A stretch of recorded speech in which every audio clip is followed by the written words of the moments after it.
Olá, bom dia, queridos, paz seja convosco, glória a Deus, estamos aqui com vocês mais um dia no canal O Reino em Pauta. Gente, gratidão a todos vocês pela comunhão, e você que compartilha o canal, e você que deixa o seu like, deixa aí sua palavra, né? Eu estou muito grato. Deus abençoe a sua vida.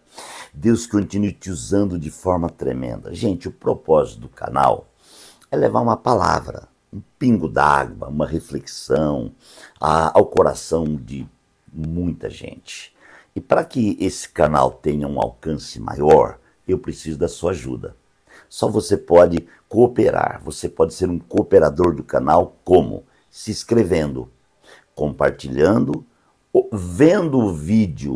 O vídeo é importante você ver o vídeo de seu joinha.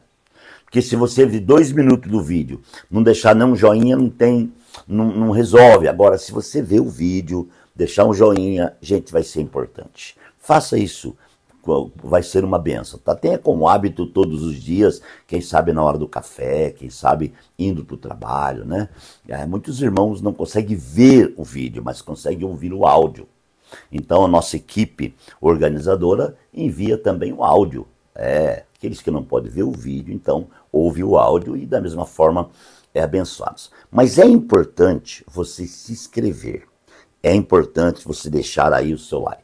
Tá bom? Gente, essa é a mensagem de número 13 do tema A Voz que Decide. Puxa, quando fala de voz, abre um campo muito grande, né? E nós começamos a pensar tantas coisas na palavra relacionado à voz. Jesus, no capítulo 12 de Mateus, ele estava no meio de uma situação complicada, porque ele estava sendo acusado, amados irmãos, pelo povo. O povo acusava, o povo fazia um monte de coisa, né? O povo pedia um sinal. Qual que é o sinal milagroso que você pode mostrar para provar, não sei o quê, não sei o quê. E Jesus trouxe para eles uma palavra rema, uma palavra que eles ficaram coçando a cabeça para poder entender. Eu glorifico ao Senhor, e quando eu vejo essas atitudes de Jesus no seu ministério, eu fico maravilhado, irmãos. O povo está ali pensando uma coisa e Jesus vem com outra muito mais profunda e deixam eles assim, cabeça baixa, né? Qual que é o sinal que eu vou dar para vocês? E ele chamou essa geração de perversa, de pecadora, de adúltera. Aí ele falou assim, eu vou dar para vocês que eu vou falar de Jonas. Esse sinal aí. Jonas esteve 3 dias e 3 noites no ventre do peixe, não teve? Pois então, assim o Filho do Homem vai ter também. Vai ficar 3 dias e 3 noites aonde? No seio da terra. Aleluia.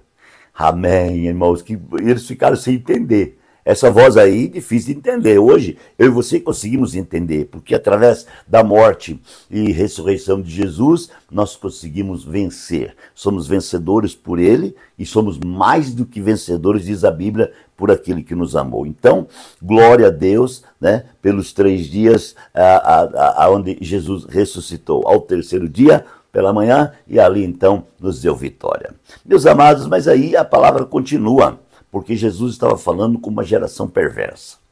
Eu e você estamos vivendo no meio de uma geração perversa. O mundo, irmãos, ele é caótico. O mundo está decaindo a cada dia. O mundo e o seu mundanismo, o seu sistema, ele é terrível, né? E a geração continua perversa.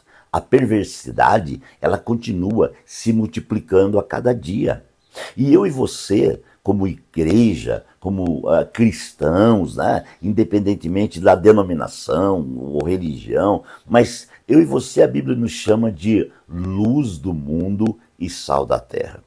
Então imagine umas trevas medonhas e uma luz ali no meio. Essa luz é você, sou eu. Mas estamos no meio de uma geração perversa. E a geração perversa, ela tem vozes imensas. Ela tem muitas vozes falando no nosso ouvido. Basta você abrir o noticiário, basta você abrir o celular, ligar a TV, basta você ler um jornal, uma revista, onde você estiver, vai ter uma voz tentando falar com você. Em qualquer lugar. Se não tem jornal, não tem celular, não tem TV, não tem alto-falante, não tem tecnologia, vai ter alguém falando no seu ouvido. Então essas vozes, elas estão cotidianamente falando em nossa cabeça. E aí Jesus vai falando com eles e ele fala acerca de Jonas e ele cita uma coisa interessante, ele cita a rainha do sul. Né? No versículo a seguir ele fala assim, ó, verso 4:2, a rainha do sul se levantará em juízo, olha só, com esta geração e a condenará, pois ela veio dos confins da terra para ouvir a sabedoria de Salomão. E agora está aqui o que é maior do que Salomão. Que tremendo, né? Está ali o que é maior do que Jonas, está ali o que é maior que Salomão. Então a rainha de Sabá, a rainha do sul, ela ia condenar todo mundo, mas ela, de repente, amados irmãos, ela foi ouvir a sabedoria de Salomão. Quem pode lembrar quão grande é a sabedoria de Salomão? A sabedoria de Salomão foi aquela que ele pediu para Deus. Todo mundo ia ouvir Salomão. Todo mundo ia lá para ouvir um homem que recebeu sabedoria, grande sabedoria. Mas Jesus fala assim, aqui está alguém que é maior do que Salomão.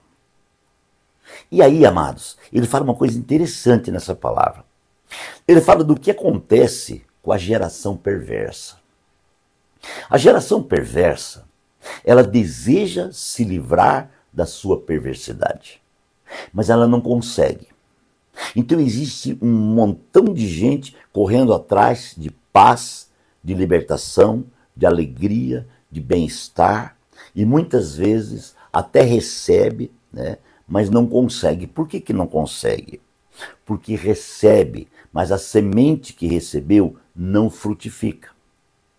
E essa é uma questão muito interessante que eu quero compartilhar para vocês, ou com vocês. A semente do evangelho tem que frutificar. A semente não pode cair entre pedras. A semente não pode cair no meio dos espinhos. A semente não pode cair no meio do chão duro, pedernido. A semente tem que cair numa terra boa para frutificar 100 por 1, 60 e 100 por 1. Então, a geração perversa endurece o coração. Ela quer a bênção.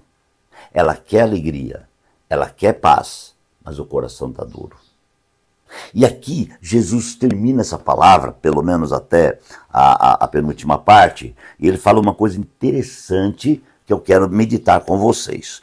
Olha só o que ele diz. Então, diz assim, quando um espírito imundo sai de um homem e passa por lugares áridos, procurando descanso, como não os encontra, diz, voltarei para a casa de onde saí. E chegando encontra a casa desocupada, varrida e em ordem. Olha só, eu quero pontuar aqui o entendimento com vocês. Então, o inimigo que habita dentro da geração perversa, a geração perversa busca, e aí o inimigo sai. Quando ele sai, a casa fica vazia. O grande problema de ouvir vozes, irmãos, e obedecer vozes estranhas, é quando a casa está vazia. Então a casa, ela não pode estar vazia. A casa é o nosso interior. Nós temos que encher o nosso interior com o conteúdo da voz de Deus. A voz de Deus, ela tem um conteúdo. O conteúdo da voz de Deus é a vida de Deus compartilhada. Então, quando você enche o seu interior da vida de Deus, essa vida compartilhada pela presença de Deus, a casa já está repleta. Então, ninguém mais consegue entrar. Em uma casa cheia, não tem vaga para mais ninguém. A nossa casa, o nosso interior, tem que estar repleto da presença de Deus, da palavra de Deus, do amor de Deus, das revelações de Deus. Se ela não estiver cheia, se ela estiver vazia das coisas de Deus, a Bíblia está dizendo aqui que o inimigo, o antigo morador, ele deseja voltar porque ele enxerga a casa vazia. Então, queridos, o segredo é ser cheio. O segredo é transbordar. O segredo é estar cheio até a boca, até a borda da presença de Deus. Se você se encher da presença de Deus, irmão, o inimigo não vai conseguir mais trazer a você a sua voz. Não vai conseguir mais penetrar sua voz. Porque já está cheio de uma visão, já está cheio de uma revelação, já está cheio da presença de Deus. Então veja só o que acontece. A voz que decide não são as vozes, não é as vozes que decidem, é a voz que decide. Quando eu dei esse tema, a voz que decide, eu estou falando da voz de Deus, eu não estou falando das vozes. As vozes confundem. As vozes nos levam para caminhos diferenciados, mas a voz de Deus, ela edifica, a voz de Deus restaura, a voz de Deus levanta, a voz de Deus nos coloca no propósito, no caminho, na visão. Então, irmãos, vamos encher a casa. Vamos encher a casa da presença do Senhor e vamos viver e vivenciar tal realidade? Vou orar agora, fica comigo, porque eu vou para a 14ª reflexão. Pai, muito obrigado, porque o Senhor é fiel e nos dá alegria de ouvir a Tua voz, ó Senhor, e de ser cheio desta voz. O conteúdo dessa voz, ele nos enche. Pai, muito obrigado. Que o Teu Espírito Santo abençoe a vida de cada um de nós. Pai, nós oramos, nós clamamos e nós pedimos a Tua bênção. Em nome de Jesus. Que Deus te abençoe, um grande abraço e até amanhã.